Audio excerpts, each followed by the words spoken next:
Good afternoon all. Okay, we're working some more on the trailer today.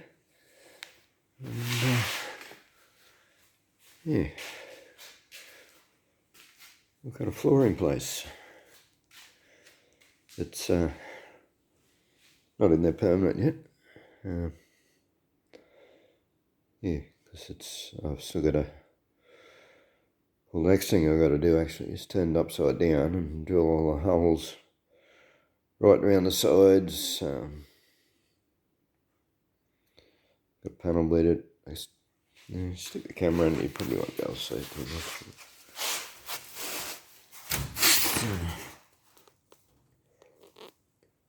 Yeah, none of it's meeting the floor very well.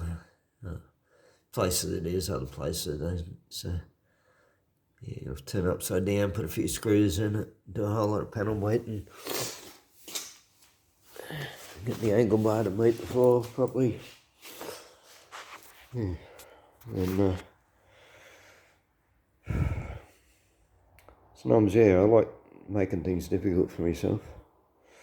I mean, it would have been, a whole lot easier to just put it underneath, and then I could just drop screws down into the timber, but all those screws into plywood don't hold that well anyway. So, yeah, I'm planning to put bolts with nylock nuts, like little 5mm or 3/16 bolts, but yeah, the issue I got with it is that by having it on top of the timber, I got to countersink the angle bar, and it's not thick enough to drill countersink. So I'm going to have to make up punches and punch countersink the angle. Yeah, not all the way around, but on the flat bits where it sits on the frame and on the trailer frame. So yeah, down the two sides, across the front, across the back. So yeah, that's going to be a bit of work in itself. But yeah, I sort of intended to put the floor on the inside anyway. Mostly because when I bolted onto the actual trailer frame, I'm only planning to have, probably 4 bolts. Should be plenty, 4 half-inch bolts. And they'll be, just bolting through the plywood straight into the trailer frame. So that's all I'm planning. That should be plenty enough to hold it on. Might go a few more, I don't know. Still think about that. 4 should be enough. Because they go diagonal across the front, diagonal across the back. So it'll be, like one here, one up in the front corner, one over there, another one here, which should be plenty enough. Certainly added a bit of weight to it. I went to lift this a little while ago, and it's easy twice as heavy as it was. So makes me wonder whether I should have done tin. But the issue I got, and this is the other issue with putting the floor underneath. One of those, I didn't have a full sheet of ply left anyway. This is all shit ply. It's as cheap as you can get. This came on pallets. I strip it off pallets. So yeah. So, but if I went out and bought a sheet of ply, it wouldn't be wide enough. So it's 1240 in the 12. The sheets only come in 1200, so they're going to be 40mm short of reaching the sides.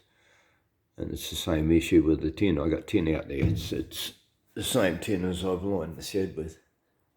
but it's like super thin, and I said that's only 1200 watt too. And yeah, it'd be lighter, but it'd be heaps flimsy. It'd be flapping up and down.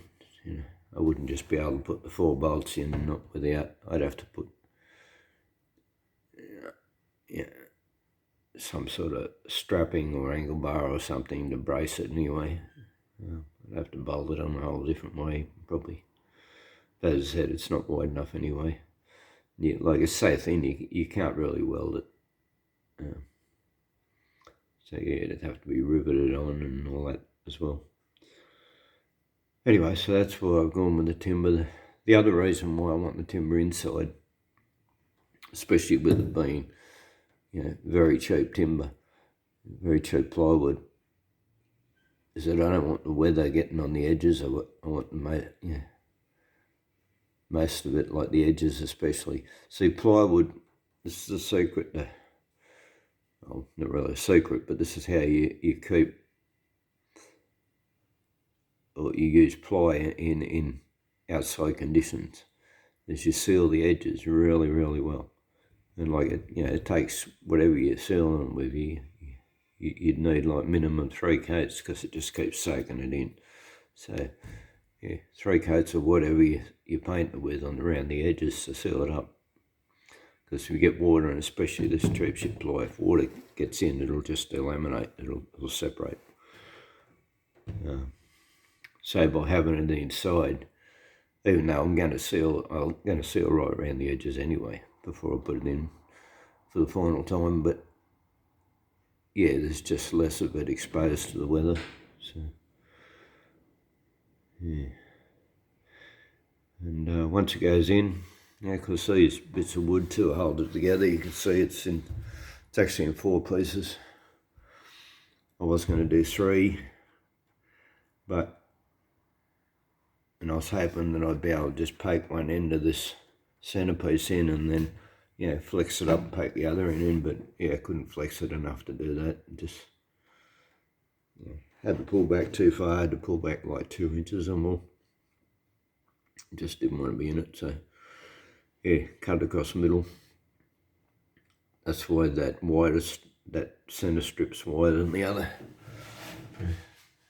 Got a double row of screws across the middle because that's where the joint is. They're basically just holding it together. They'll get glued on when I put it in for the final time and screwed again.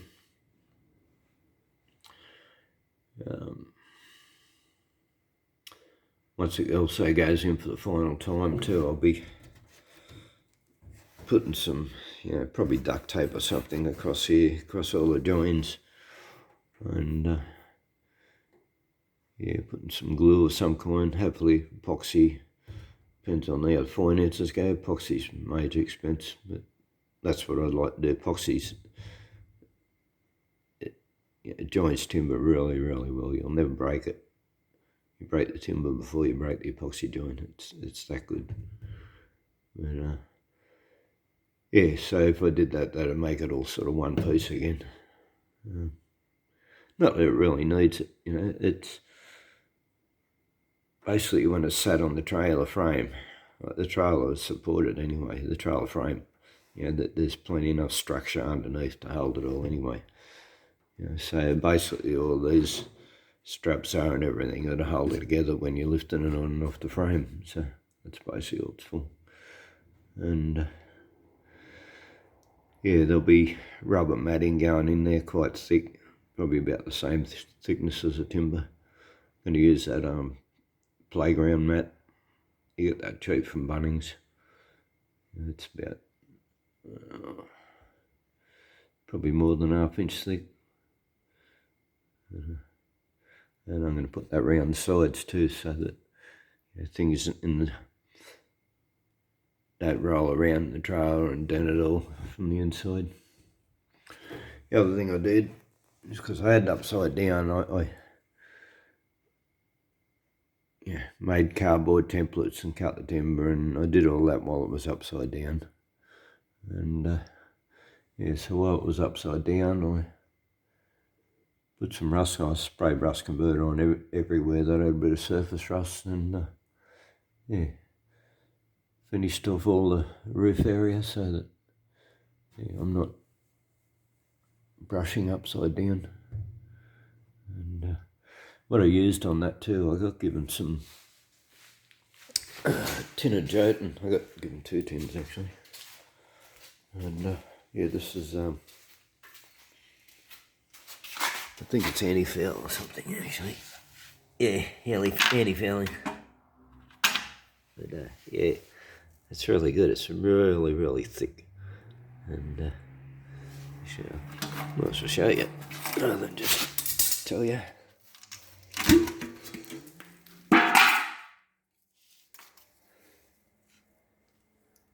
Look how thick that is. Yeah, that's just what I want for the inside, because it dries, to a matte finish. So yeah, sort of improves the look of it a little bit. Yeah, not being if you put gloss in there, you'd see a real little detail of every weld and everything. Not that it really matters on the inside, but yeah, you might as well try and hide it a bit anyway. But yeah, that'll be going all underneath too. I'll put a wood primer on the bare timber. I think I've got some of that there too. Hopefully I've got some of that. And yeah, so that all this timber will be getting completely sealed. And that being anti-foul, that's designed for constant submersion in salt water. So yeah, that's about as weatherproof as you can get. So yeah, that'll be really good underneath and on the inside too.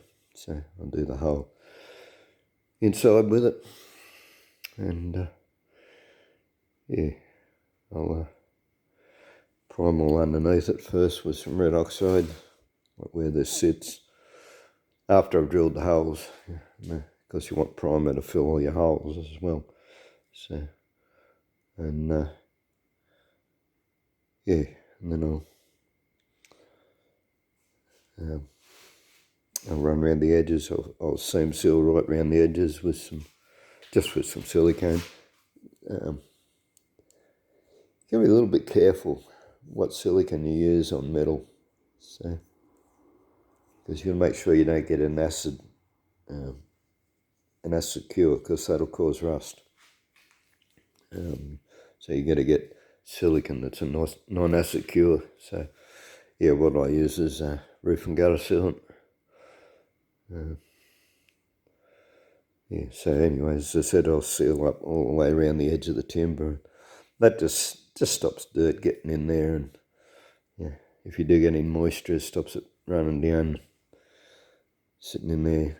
It also stops spiders nesting in there and everything else, so yeah, makes it easier to keep it clean. Alright, so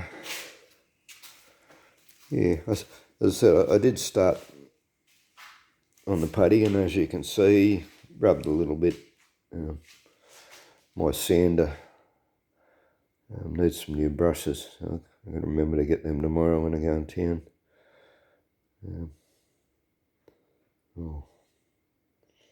Actually, I think I've overspent my budget this week. Yeah, probably be Thursday. Pension day.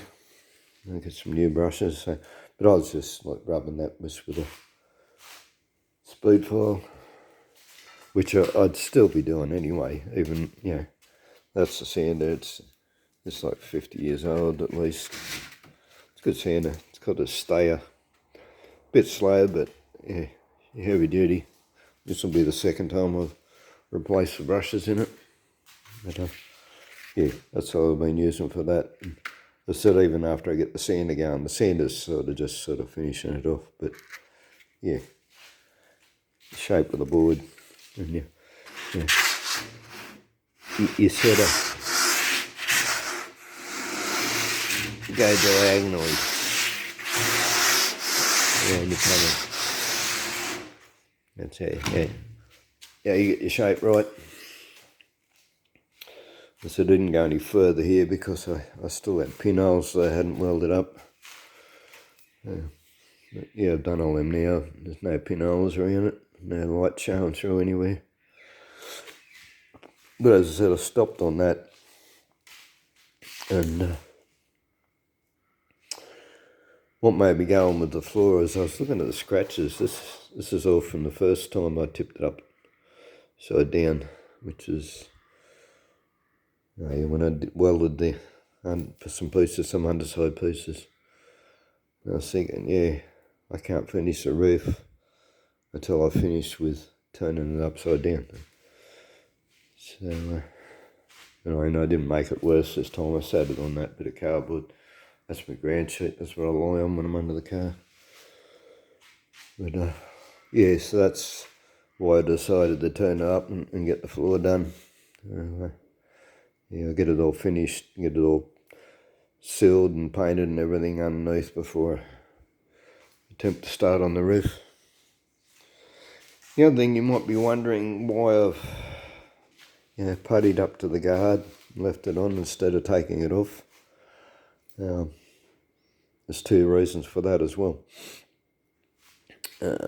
One is I want to panel beat and putty the guard while it's on there. It's just easier when it's fixed to something than having it loose or on top of a crate or anywhere it's flopping around. When it's attached, then it doesn't move. You can work with it and just a whole lot easier.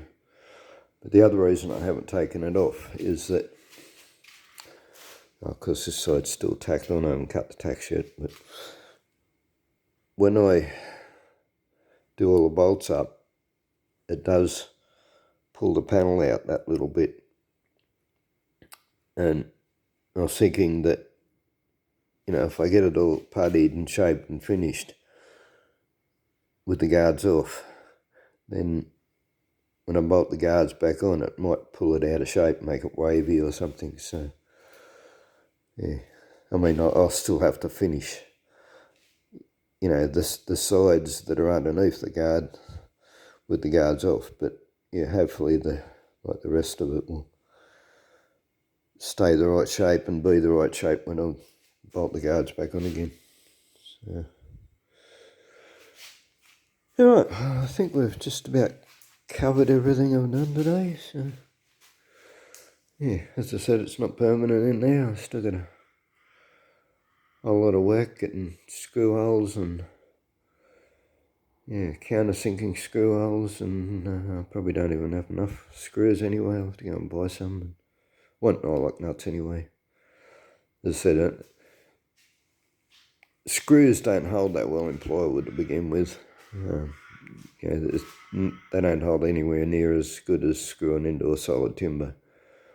But the other thing with all that, bumping around and, not just on the road, they sort of go on bush quite often. So, and twisting and all that sort of stuff, I don't think, self-tapping wood screws are going to hold for too long. I think they're eventually going to come loose and start falling out and whatever. So, yeah, there'll be bolts coming right through from the underneath and, washers and nylock nuts on top. And of course, I'll go along, once they're all in, I'll go along with the grinder and just cut them off, cut all the tops off just above the nuts, and they'll be right over the edge anyway, and then they're getting covered with this rubber mat, so they won't be an issue. But, anyway, that's what we're up to. So hope you found it interesting, and hopefully we'll catch you next time. Bye.